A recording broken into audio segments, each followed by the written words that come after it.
I just think the focus right now in the culture is very, very top heavy with, I call this the gender identity industry, because it's identity medicine. That's what it is, right? So it's an industry that's forming around identity.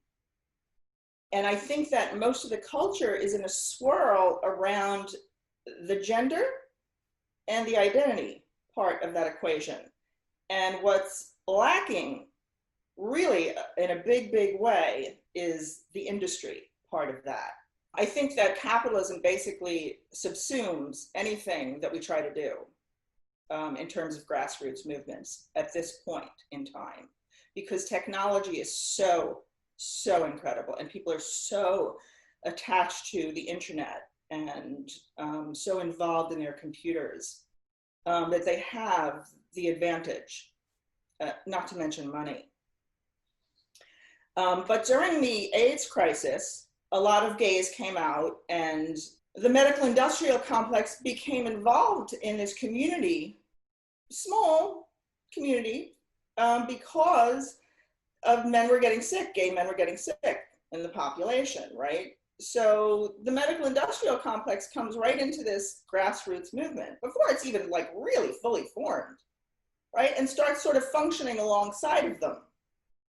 Now, when AIDS starts to get under control in the United States, suddenly these LGB, which were then LGB NGOs, non-governmental organizations here in the United States. Tim Gill left his software corporation. He's a billionaire philanthropist, also, was involved in computer softwares and technology.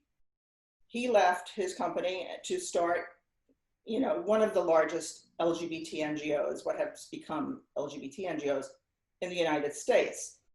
And John Stryker, who was in the banking industry, also heir to a multi-million-dollar medical corporation, leaves his banking career and comes and starts Arcus Foundation, which is globally driving the gender identity industry.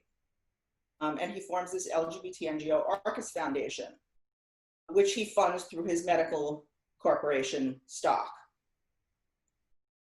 And these two, build up a very, very powerful network, LGB and, T NGOs. The T is added, TQI was added around, I think, 2005.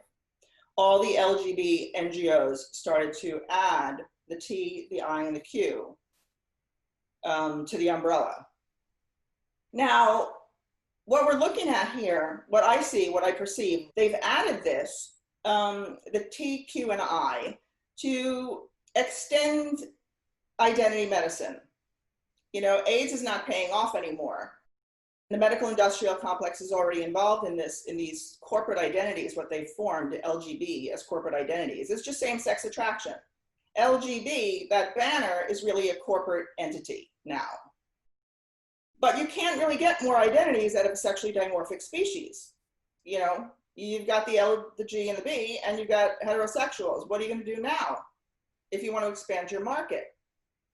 Because LGB entered the marketplace and it became a juggernaut. I mean, in 2015, it was worth 9.9 something billion dollars, the LGB market. Now it's worth $3.6 trillion in 5 years. I mean, that's wild. So in order to do this, in order to add these other identities, you have to have disembodiment, right? And they're deconstructing sex within the law. They're replacing sex in the law with gender identity. You can change your birth certificates, you can change your official documents, you can change your, driver's license. MasterCard came out with a credit card, you can change your name on your credit card. Whatever, it's sex that they're after. It's not gender per se. I mean, every generation before us really has had a movement of young people, rebelling against strict gender stereotypes. And they never needed medication before to do this. They wore each other's clothing, the hippies had the long hair and the flowered shirts. And, so every generation has done this, every generation of youth. But now, enter the medical industrial complex. Now you have to change your body to express whatever stereotypes you're particularly invested in. In your writing, you talk about the shift from exploiting women's bodies to colonizing women's bodies. Can you talk a little bit about that in relation to autogynephilia? Yes. Okay, so exploiting women's sex for labor under capitalism, free labor, that's exploitation. Prostitution, pornography, that's exploitation. Exploiting women's biology for sexual gratification of men and for profit. The transgender identity, the gender identity industry really goes one further in that they're trying to break the boundary between male and female. Okay, so once you do that, now your sex, as in your genetic code and your DNA, is actually up for grabs.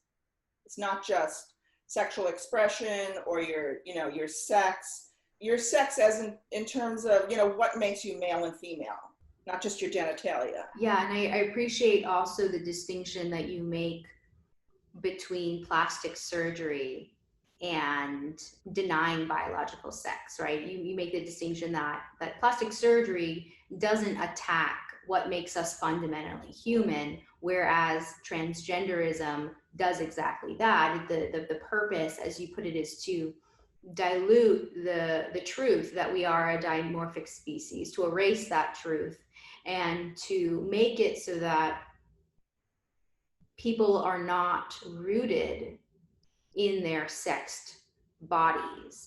You talk about dismembering as well, which makes so much sense and is so strange. The kind of the world that I was really in was female health and all of these mantras like be yourself and love your body, and then at the same time the very liberal birth world that I was entrenched in was also saying, oh no, but affirm everyone who hates their body too.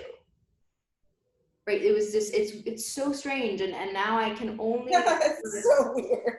It's so weird. Such a disconnect. This is the real nut here. This is the real core of this issue is autogynephilia. It's a paraphilia of adult men, and definitely being underplayed in this issue. The man who is really the behind the apparatus here, his ideology. His name is Martine Rothblatt. And he considers himself a transsexual and a transhumanist. He's trained in law. He's been the owner of a massive biopharmaceutical corporation. He's involved in technology. He invented Sirius Radio. He has been involved in the Human Genome Project. He has a farm for xenotransplantation, animal organs transplanted into humans, 3D printing of organs, company. There's so many things that this guy has done, but he's also trained as a lawyer. And in the 90s, he drafted the first legal document, along with several other autogynephilic lawyers, the first legal document to take gender identity, disembodiment into the law, to give it legal structure. He did this, and that became the International Bill of Gender Rights later on, right? And this is morphed across the globe into the SOGI 123 and the different bills that they're trying to pass to bring gender identity in and take sex out.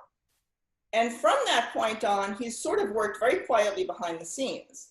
He's there, but unless you're really looking for him, you're probably not going to find him, right? I look for him because I know he's behind this. I ran into one of the books that he wrote was From Transgender to Transhuman, right? And he sees transgenderism as an on-ramp to transhumanism, which is really disembodiment, full disembodiment. There's dissociation, disengagement with your body, and then there's full on, you don't have a body. And this is where this guy is going, right? Now, he happens to be really, really brilliant. He's also a maniac. He's totally biophobic, invested in taking technology wherever it will go, no ethics considered, no morals considered. He has co-opted feminism to use for his own purposes. And you could read this in the book, From Transgender to Transhuman. He also is involved in the technological future of birth, reproduction, gene splicing or genes unzipped, which is about your genetic coding.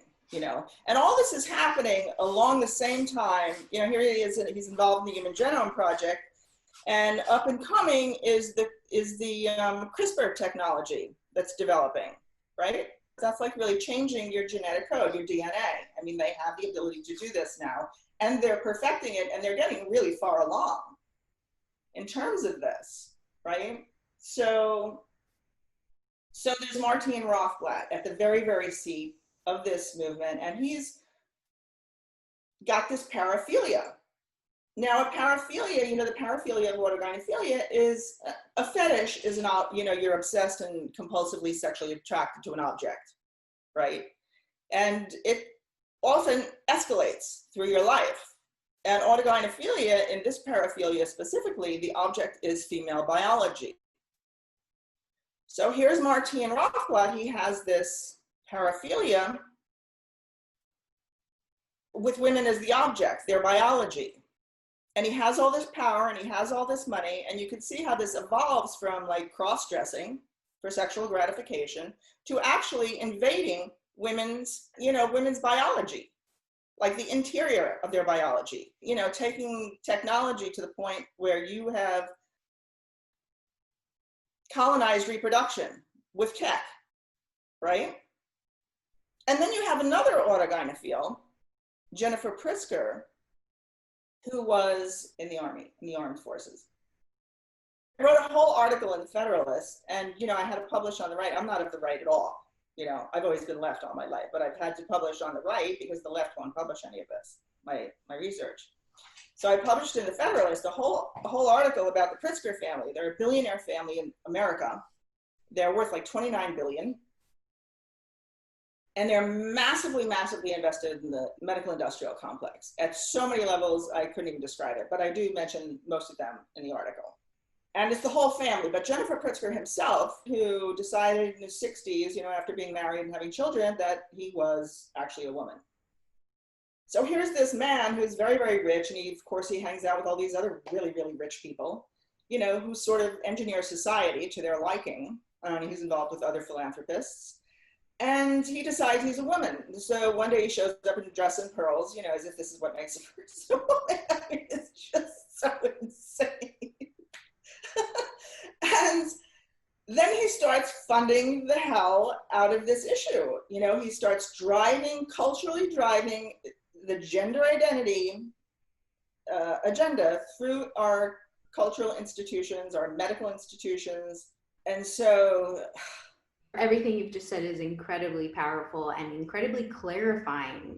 There's the women that I have talked to who are questioning this, even who are like kind of in it, try to stay away from talking about autogynephilia. Like it's a very unpopular, it's like one of the most unpopular sets of things to discuss amongst the kind of transgender dialogue. Normalization of a fetish, taking that into the culture is really, really harmful, especially when it's objectifying somebody else. We don't take pedophilia into the culture and say, oh, these people are normal. This is normal to have this attraction.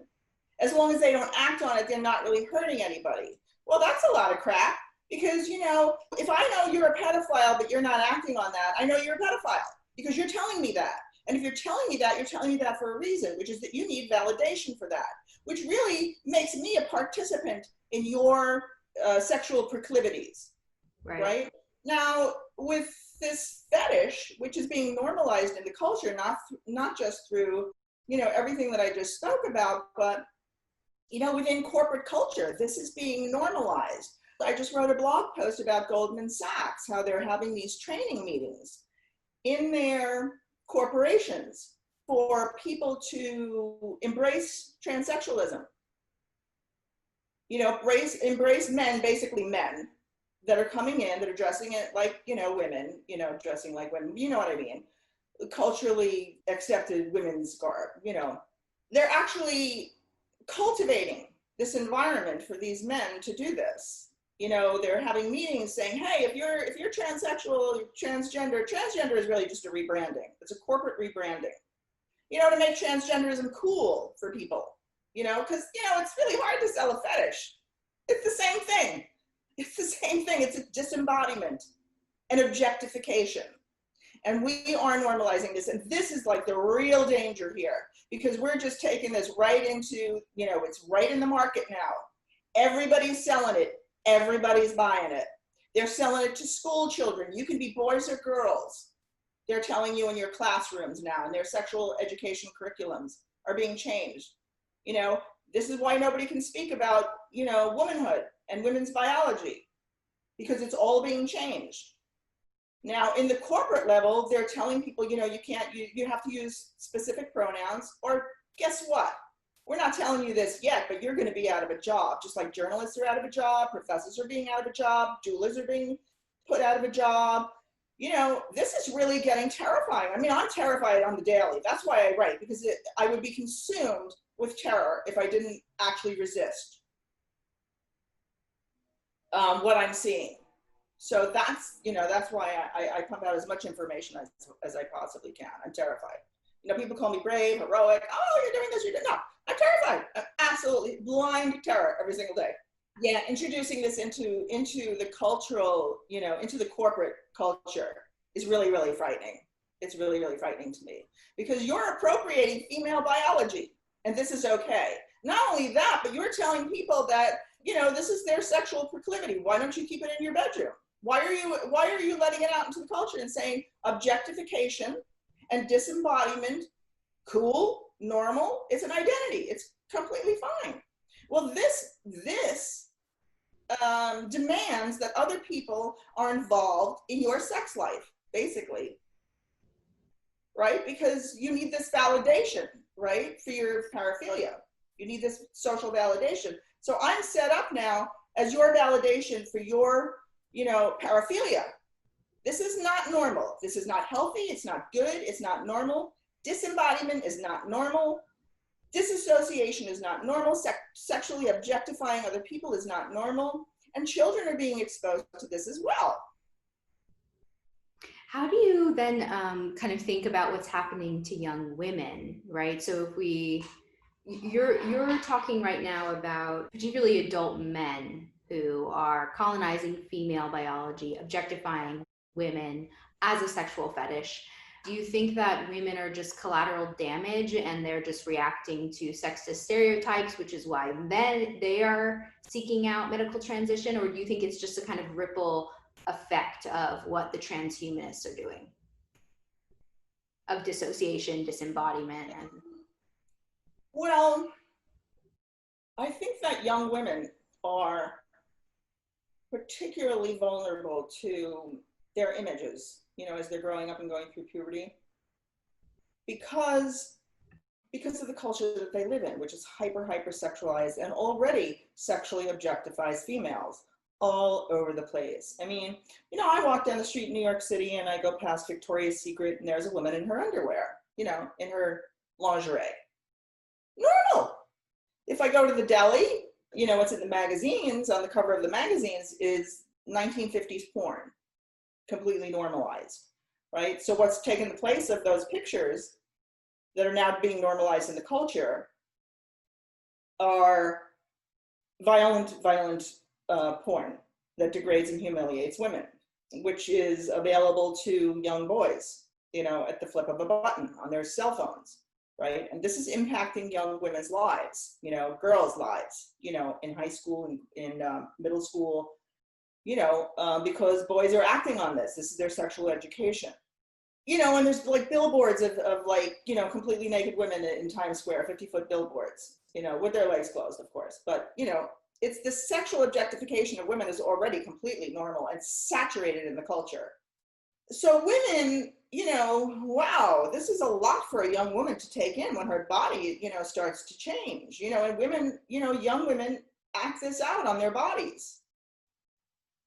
you know, with cutting, with dieting, with anorexia, you know, with all these body issues, right? You know, here comes an agenda that tells you, or a movement, you know, it's a human right for you to just lob off your breasts and identify as a man, as a male. I mean, this is crazy. This is way crazy, you know, and I'm not afraid to say so. It's insanity. And anybody that's letting this happen on their watch is equally as insane and lost. 35,000 young women on GoFundMe seeking money to have their healthy breasts taken off, amputated. And doctors are doing so willingly. You know, this hasn't been, you know, saturated in the culture for more than like, you know, 10 years, right? It's probably less. And now we have non-binary surgeries. A couple of doctors in California now that are doing non-binary surgeries where they'll invert a man's scrotum into a cavity that they've drilled into his body so that he can have what is, you know, a hole for penetration. I don't know. Mm-hmm. While leaving his penis intact. This is now called non-binary surgery. This is macabre. This is, you know, this is crazy that we've gotten to this point. It's like we're really in a death spiral. I think, you know, transgenderism is like emblematic of us, you know, just being in a death spiral because there's really nothing else for, you know, the corporatists to colonize. They've already eaten like most of the globe. You know, we don't have any clean water. We don't have any clean air. What's left? We killed off many of the species. Children's you know, bodies. The rest of them are living what we're living with, you know, bad water, bad air, you know, bad food, full of chemicals. You know, where do you go? You know, there's nothing left to colonize except us. Literally us. And what we are is a sexually dimorphic species. So you got to get in there into our genetic coding and, you know, yeah, woo. It's crazy. You know, I have a question for you about hypno-sissy porn. I recently spoke to a woman whose husband got addicted to this hypno-sissy porn and then became physically abusive and did transition and lives his life thinking he's a woman. It hadn't occurred to me that straight men are being targeted with this ideology through hypnotic porn. I mean, I had no idea this was a thing. And so, you know, I think I'm mostly, you know, in my days talking about the impact this is having on women and girls and the erosion of our sex-based rights and things like that. But, you know, who is pulling the strings with the hypno-sissy porn? Like who is, you know, because my understanding of hypno-sissy porn is that it starts off relatively normal meaning like standard, degrading, disgusting porn. And so a man watching it doesn't always seek it out knowing what it is. And so trans rights activists will say, oh no, it's just him finding himself, herself, and, you know, it's just aligned with who she truly is. But there have been a number of men who have contacted me since I released that interview with the ex-wife of this man, saying that they got into it not knowing what it was about, had never considered the idea that they might be trapped in the wrong bodies, and how this porn has destroyed their lives. I do know that, you know, everything that we know about pornography is that people develop a saturation point with it, so that they need more and more stimulation, you know, and the pornography companies are really just, they're hurting, man. They're hurting for more, you know, more horrible things that they can do to women, you know, basically, and children. I mean, so it's just, you know, it's just constant, it's a constant amping up. So men are just, you know, exposed to more and more aberrant things, you know, through pornography industry. I mean, it's whopping. That industry is just whopping big. And also, it's not just in pornography that it's being cultivated, that it's normal. I mean, on a recent Sports Illustrated cover, you know, which is, you know, typical like heterosexist, or yeah, heterosexist basically magazine, you know, with barely clad women. on the cover. Well, they recently had a man who, I guess he thinks he's a woman, or he's pretending to be a woman. But, you know, he had all the, you know, the long hair and the makeup and the, you know, the little bikini, you know, the fake breasts. And, you know, this is being advertised to men. You have Bruce Jenner, who's a major, massive sports star, you know, on the cover of Vanity Fair in his little, you know, what do you call those things? Bodice or I don't even fucking know. Like the yeah, a bodice or a corset or corset. I think it's a corset. Oh maybe. Gosh, yeah, the red shiny one. How could I forget? You know, so it's being normalized right out in mainstream media. You got this guy, what's that show? Transparent. Oh, you know, where the, yes. you know, middle-aged, comes out to his family and all the gyrations that the families go on around this, you know, all the reactions that they have to it. And this is like a major series on mainstream TV. Oh, geez, where did they get it from? It's right in their face. It's all in their face. And so is everything that I'm saying about this industry is all right there. It's just that people aren't looking for it. Do you know what I'm saying? They're looking at what they're being told and they're not doing any critical thinking because it's just sort of because people are busy, they're tired, they're not activists, they don't care, they've got other things to care about, they've got children, they've got 2 jobs. You know, I mean, this is just some little fad that the kids are going through or that's, you know, but it's getting really intense now and people are starting to notice. So this is really good. I mean, when Goldman Sachs is selling you a human rights movement, honey, if you believe this, I mean, I got a bridge I want to sell you. You know? I mean, all the corporations are massively invested in this. Corporations don't massively invest in real human rights movements. You know, human rights movements come up against those entities, right? It's just, it boggles my mind that people just don't ask any critical questions at all. At what point in your research did you realize how big this was? Like, when did it first start coming up for you in your life? When did you start hearing whispers of it? How did this really kind of like all come together for you? You know, Janice Raymond, a radical feminist, wrote The Transsexual Empire in the 70s. I didn't get to it until the 80s. When, you know, early 80s when I started to become very aware of feminism. So I wasn't completely oblivious to this idea.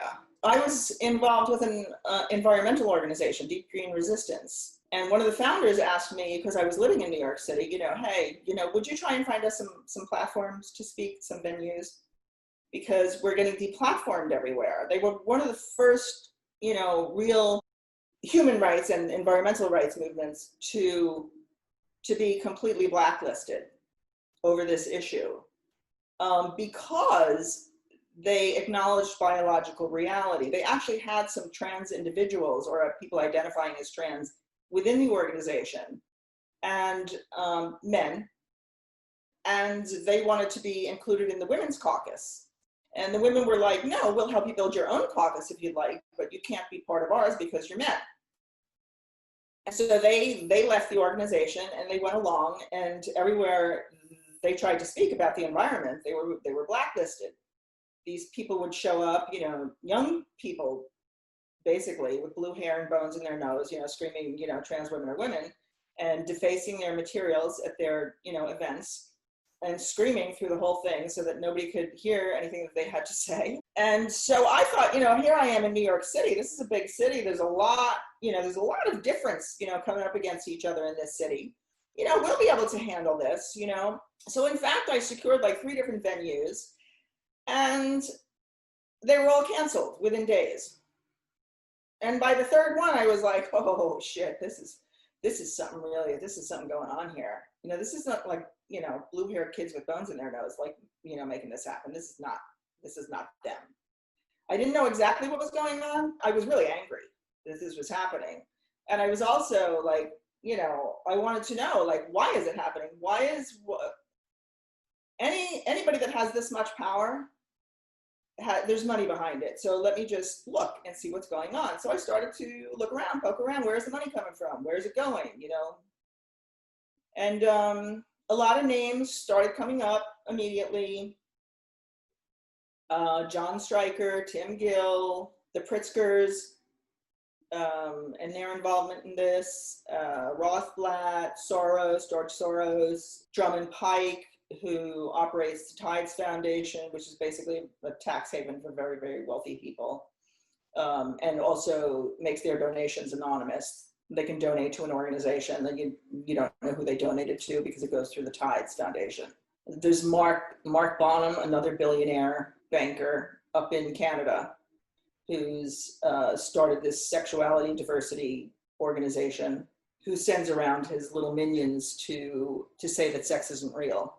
There was one of them, I forget her name now, she's actually thinks she's a man, and that sexual dimorphism doesn't exist. And she wound up in an interview with Jordan Peterson. Yeah, so I started seeing like a lot of the same names, and then I just kept going, with the research. Just going back and back and back, and who's funding what, and why are they funding this, and when the transgender stuff started coming in. At the same time, I got involved in social media. I wasn't really a big social media person. This was back in 2013. So I started to get involved in social media, and I started to share some of the information around, and I wrote this article that's like really peels the onion on this. It uses the Pritzker family, but I also talk about how they're emblematic of what's happening across different people, and organizations. It's not just them. These billionaires are funding our cultural and medical and educational institutions to bring gender identity in, right? Arcus has specifically said that, John Stryker of Arcus Foundation has come straight out and said that basically if you don't adhere to gender identity ideology, you get no money, And basically there's a lot of threat involved in this. There's a lot of authoritarianism involved in this. North Carolina is a good example of what's happening to anybody who won't get on board with the gender identity industry's narrative. And Arcus Foundation has made it very clear, if you don't get on board with us, and they fund millions of dollars to all sorts of cultural organizations and institutions. If you don't get on board with this ideology, you're going to be left, in the dust. And North Carolina is a prime example of that. 50 corporations, very top heavy with tech corporations, got on board and signed an amicus brief that basically said, in a nice way, in a nice professional business kind of way, that if you don't get on board with this, we are going to ruin you. We're going to pull our money out of your state, which was like trillions of dollars of money. We're going to pull that out of your state and you're going to be financially irrelevant. And Obama threatened to pull federal money out of the schools if they didn't get on board with the gender neutral bathrooms, which was basically illegal, but he did it anyway. But they stand as an example to what these corporations will do to you if you don't get on board with this ideology of disembodiment. Can you speak to how it's affected your professional life and social circles? Have you kind of always been around women and men of a similar viewpoint? Or, you mentioned that the right publishers and publications of the right are the only ones who will publish your work these days, and how strange that is, for you having always, been a part of the left. Can you speak to that? I have my own business, which is one of the reasons I do what I do, write about this. I'm just very, very forthcoming about what I find, is because they can't really touch me because I have my own business. I'm not involved with academia at all. I'm an autodidact, so I have no relationship to universities or institutions or any of that. I haven't gotten much pushback. I mean, I probably get pushback on the articles that I write and that I put out there on different platforms beyond my own, but I never pay any attention to that. I just put out the information. I don't really get involved in a whole lot of arguments anymore either. Initially I did, to try and make points, but I really find this is like a corporate cult, and I mean that very, very literally. And the market and the technology that drives this information is really the cult leader.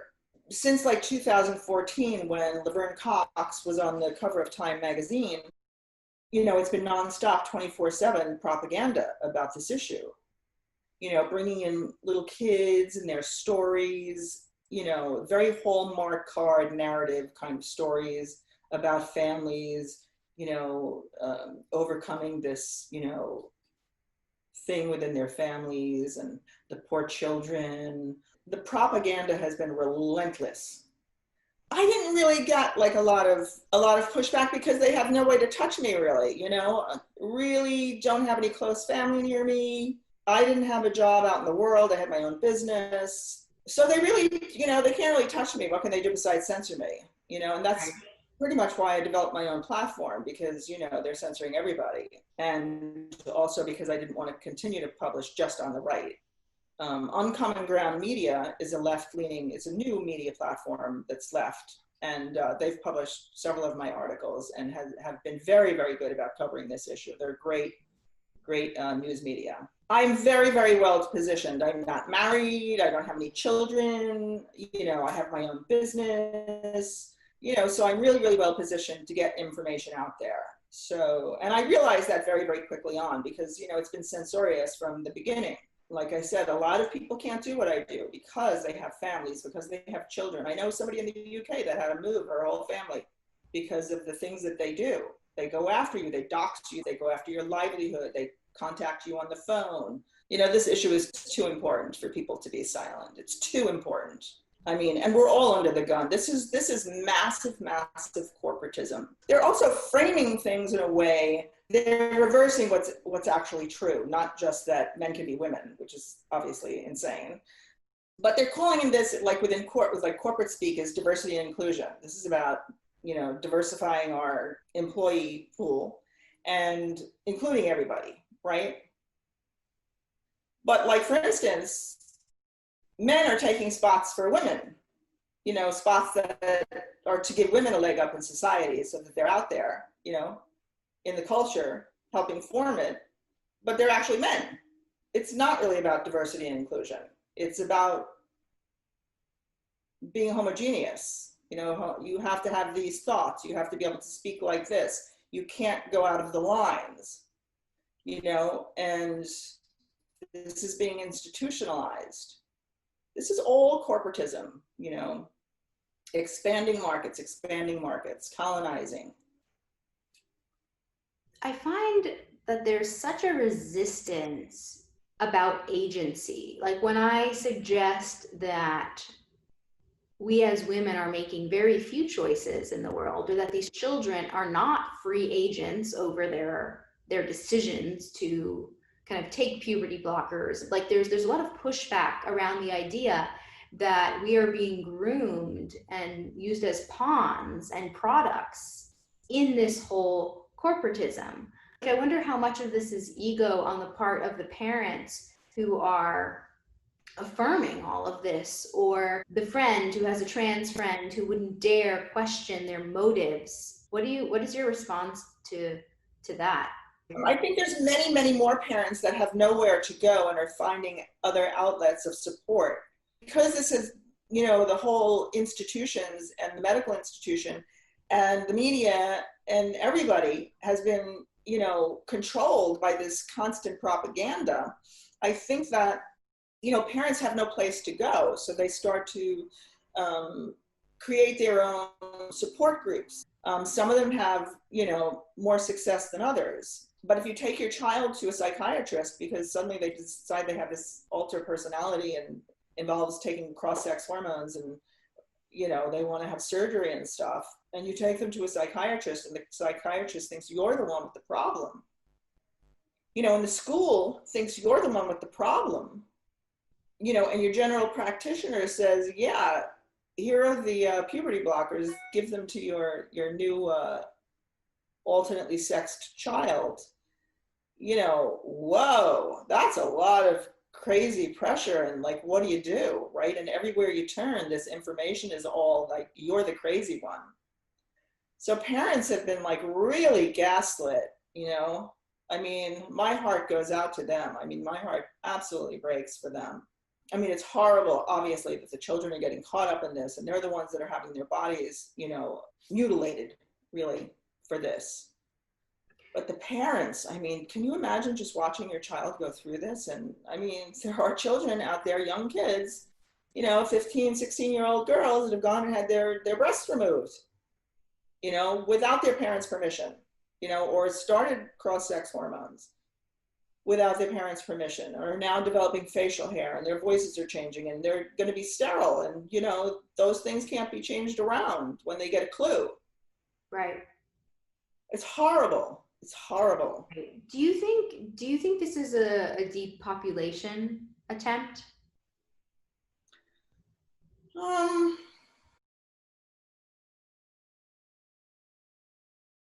I hate to really speculate about things that I can't see. I talk about basically what I can see with my research, what's apparent to me. Because already it's so overwhelming for people to hear what I have to say, what I can see, what I document, the links that I provide, the proof that I provide. It's already like, whoa. It's destabilizing because it's like an alter reality that's actually happening. Yeah. But it makes them feel very destabilized. It makes me feel destabilized. The more information I can still be destabilized, on a bad day. This is huge. This is mammoth. The infrastructure for this thing is mammoth to drive body dissociation. It is mammoth. There is so much money in it. There is so much political infrastructure behind this. It's ghastly. It's terrifying. So yeah, to bring even more of that in and to say, oh, it's related to this and related to that. If I can't see it, I don't go there, Thank you for speaking to that. Yeah. I haven't found a way to package this up and make it nice for anyone. I get asked all the time, what are your one-liners, or what's a paragraph that I can send to a friend who's coming at me with all these trans rights activist talking points. And I definitely think there is a space for kind of planting seeds. And at the same time, I've been reorienting my energy into strengthening the women who are already with it, who are already here with us, and focusing energy on that and building strength and building confidence and building awareness so that those women can go into their communities. They're in a position now that the propaganda has been so intense that I find a lot of people online are making arguments for, we are a sexually dimorphic species, and this is the proof. Men really are stronger than women, don't belong in women's sports, and this is the proof. Making these kind of arguments are very, very defensive when we really should be on the offense. This is corporatism. This is corporate culture driving this. And here is the proof. I mean, my blog post will give you all of the proof that you need, that this is corporatism. This is how it rolls. This is how it was rolled out. This is who's earning money off of it. All the people in power in this movement are corporatists. They're not grassroots activists. There's no Harvey Milk here. These are corporate men behind this, corporatists driving this. All the banks, the major global banks, are way invested in this, cultivating this as normal. Body dissociation as normal. It's corporatism. So I think that is the offense, that's the offense. That's where you go with this. This is how you talk to people about this. And also people understand the language of money. Mm-hmm. Bring in the money, get yourself, I have lots of elevator speeches, which are just a few lines of information, but they usually, for instance, I gave you one earlier, the LGB movement, that's a corporate banner. It used to be a market in 2015, generated $9.9 billion, that market, right? But now it generates $3.6 trillion 5 years later. So process that. Right. Take a minute. Right. Take two. But if you bring the money in, people pay attention because they understand that language. When you're talking about, women's rights versus trans rights, it turns into this whole, you wind up supporting the whole ideology of trans. There's no trans anything. 30 years ago, kids weren't screaming because they were in the wrong body. All of a sudden we have, the ability to stop their puberty and get them on a fast track to a lifeline of attachment to the medical industrial complex. And these kids are coming out of the woodwork. Get out of here. It's insanity. How can you not see that, this is driven corporately? But this is going on the offense, to tell people about the money behind this, and stop defending yourselves. We don't have to defend sexual dimorphism. You're kidding me. Everybody came from a mom, I really appreciate what you're saying, and have also, been shifting towards this. A friend of mine, Alex, she's the gender mapper. She's the gender offender mapper. She's awesome, exposing Planned Parenthood and all this. And her line that I've been using is, if you're going to pretend to not know the difference between a man and a woman, then we can't have this conversation. Exactly. You don't even have the conversation with them. Nope, not having this conversation with you. Nope. You don't know what basic biology is? Go back to school. Then we'll talk. Well, they can't go back to school because the school's teaching nonsense now. It's crazy, like what's happening. That definitions of words are changing, definitions of terms are changing. I mean, it's that, that is very, very terrifying. But and also, talking about the corporate structure behind this.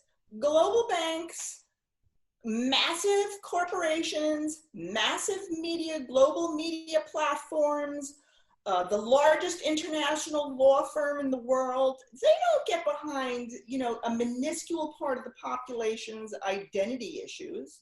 You're kidding me. These entities are all driving this and supporting this. Corporations and banks and governments and stuff don't do this. Human rights organizations come up to fight those entities. I mean, the water protectors in Dakota who were trying to stop the oil pipeline on their land were vilified and taken apart by the state. They sent in attack dogs with the police to try to drive them off their own land. That's a grassroots movement, hello. They didn't get any corporate support. They don't have any banner, they don't have any flag. They replaced the flags in the White House during Trans Remembrance Week, which seems to happen every week, but it was Trans Remembrance Week, I think it was last year. They replaced all the POW flags in the White House with the trans flag. And they had representatives of the state on the House floor reading I Am Jazz. Now, I Am Jazz is about a boy who's had his genitalia operated on 3 times now to make it look like a woman's vagina. He's had his penis removed.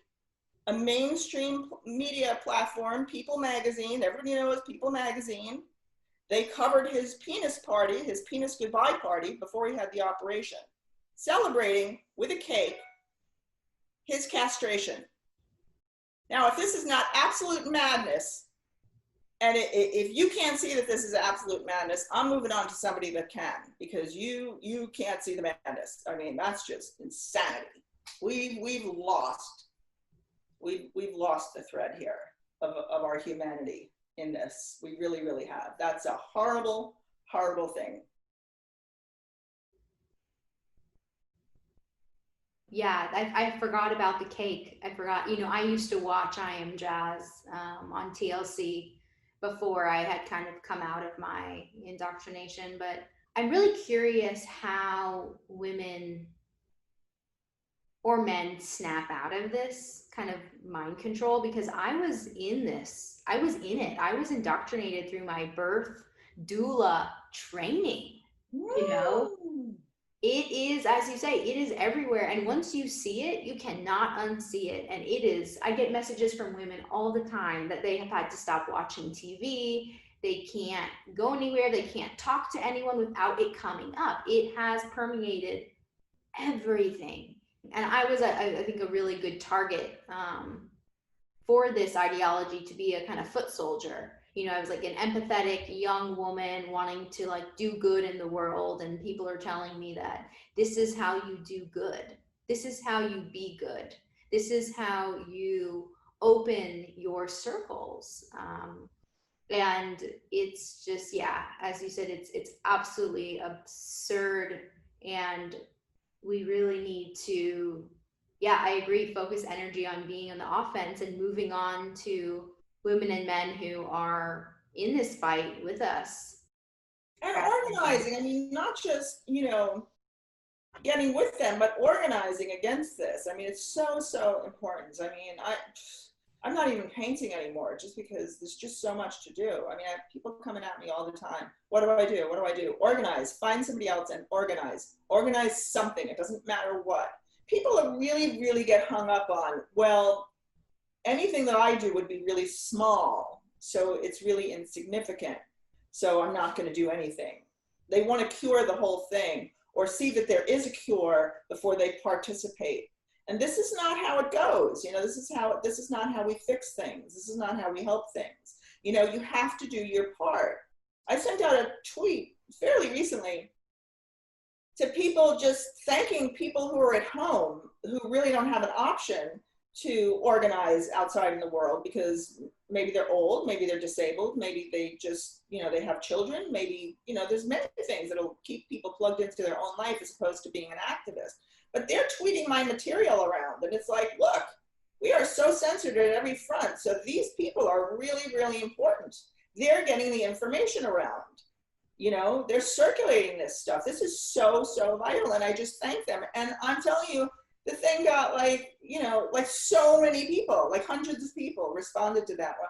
Oh my God, thank you for saying that. Thank you for saying, because I feel like I'm at home and I'm just tweeting these things, I'm making tweets and it's so ridiculous. And it's like, no, this is really vital. Do something, do anything, you know? So I really try to encourage people, you know, and it's, you know, at this point in the culture, I kind of feel like we're just building airbags now because we're in a death spiral. You know, and I hate to say it like that, but you know what? We're all terminal anyway. It doesn't really matter. What matters is love and self-respect. And no self-respecting person or culture or government or country will allow this to go down on their watch. Little children being butchered and being drugged. No. No, we won't have it anymore. It's a matter of self-respect. Resist. Resist for your self-respect and for your love. Hold on to your humanity. That's what you're doing here. There's always going to be good and evil. You know, for as long as we survive, the human species, there'll always be good and evil. There'll always be that dance. Do you know what I mean? Which side? Well, how do you want to fill up your dance card? You know, people think that they can avoid this. This is coming down. You know, this is very fascistic, this whole apparatus. Stella Morabito, you know, wrote in 2016, and she's of the right, but I love her anyway. You know, I've adopted so many people on the right, it just blows my mind. Me too, Jennifer. I really have good comrades on the right. I mean, amazing people that are coming out and really, you know, speaking the truth. And she wrote in 2016, you know, how censorious and authoritarian this, you know, this agenda is, and she wasn't wrong. Yeah, I've had a similar experience of starting to align, yeah, with people on the right, women on the right, and it's been a really, yeah, it's really shaken things up quite a bit, I know, for a lot of us. And this is not a bad thing. This is really a good thing because people need to align. You need to reach across the aisle and you need to align yourselves. This is corporate power. We need more people. We need people working everywhere. And you just have to, you know, you have to be flex, you know, you have to be flexible.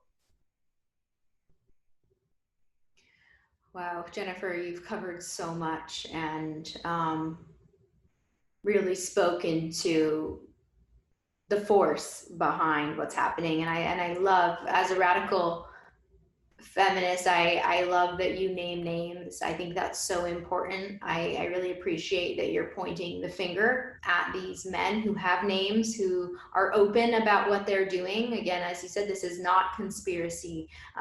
These individuals are very open about what they are doing and why they're doing it. And as you said, as soon as we're ready to open our eyes to see it, it is right there. Yeah, I like to say that female erasure really, it hides in plain sight. You know, at the University of British Columbia, Victoria, British Columbia, in 2016, they had Martine Rothblatt as a speaker, right? Now, the trans chair organized this talk, this conference, and the trans chair is a position that was funded by Jennifer Pritzker. He made that position. That was the first ever of its kind, a trans chair position within a university in Victoria, British Columbia. And in 2016, Martine Rothblatt was there talking about the transition from transgenderism to transhumanism and how we get there and why it's good.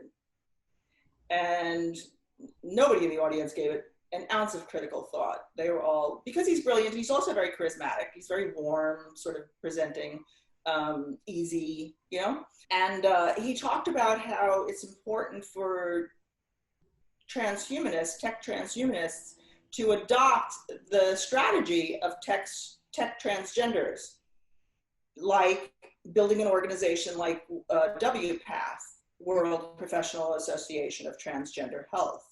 They have a US branch of that.